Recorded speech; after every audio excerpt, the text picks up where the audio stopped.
ဖန်ဆင်းခြင်းမတိုင်ခင်မှာထာဝရကာလဆိုတာရှိတာဖြစ်ပါတယ်။နောက်ဖန်ဆင်းခြင်းပြီးတဲ့အခါမှာလည်းထာဝရကာလဆိုတာရှိတာပဲဖြစ်တယ်။အခုကျွန်တော်နေထိုင်တဲ့ကမ္ဘာကြီးက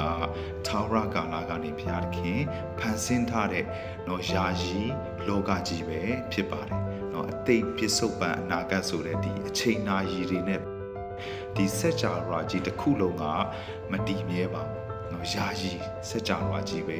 ဖြစ်ပါတယ်။ဒီနေ့ကျရင်အားလုံးပျက်စီးသွားရမှာပဲဖြစ်တယ်။ကျွန်တော်လူအနေနဲ့ကြည့်မယ်ဆိုရင်လည်းဒီမတန်မှတူတောင်းလွန်းလာတဲ့ကာလအထက်မှာကျွန်တော်တို့ကယာယီဧည့်သည်တွေအနေနဲ့အသက်ရှင်ကြရတာပဲဖြစ်ပါတယ်။ဒီမွေးဖွားခြင်းနဲ့တည်ဆုံခြင်းကြားထဲမှာနှုတ်ပြခြင်းနဲ့အိုမင်းခြင်းကြားထဲမှာကျွန်တော်ဘယ်လိုစိတ်နှလုံးသားတွေနဲ့အသက်ရှင်မလဲ။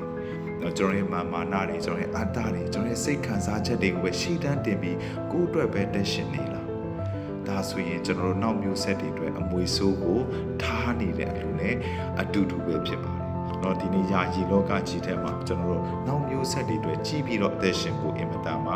အရေးကြီးပါတယ်။နောက်မျိုးဆက်လို့ပြောတဲ့အခါမှာလည်းအင်မတန်မှတော်ပြီးတော့စိတ်နှလုံးသားကောင်းမွန်တဲ့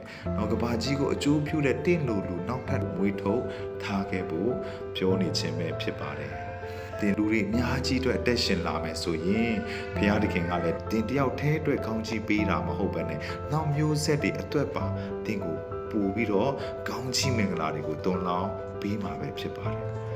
တင်ကိုဉာဏ်ပညာတွေကိုပေးမယ်ဒုပါယုံတွေကိုပေးလာမှာဖြစ်တယ်အာမင်ဒါကြောင့်ကျွန်တော်တို့ကိုယ့်အတွက်ပဲတက်မရှင်ပဲလူတွေအများကြီးအတွက်ကဘာကြီးအတွက်နောက်မျိုးဆက်တွေအတွက်ကျွန်တော်တို့အကောင်းဆုံးတက်ရှင်ကြရအောင်အကောင်းဆုံးတည်ဆောက်ကြရအောင်ပြီးတော့အကောင်းဆုံး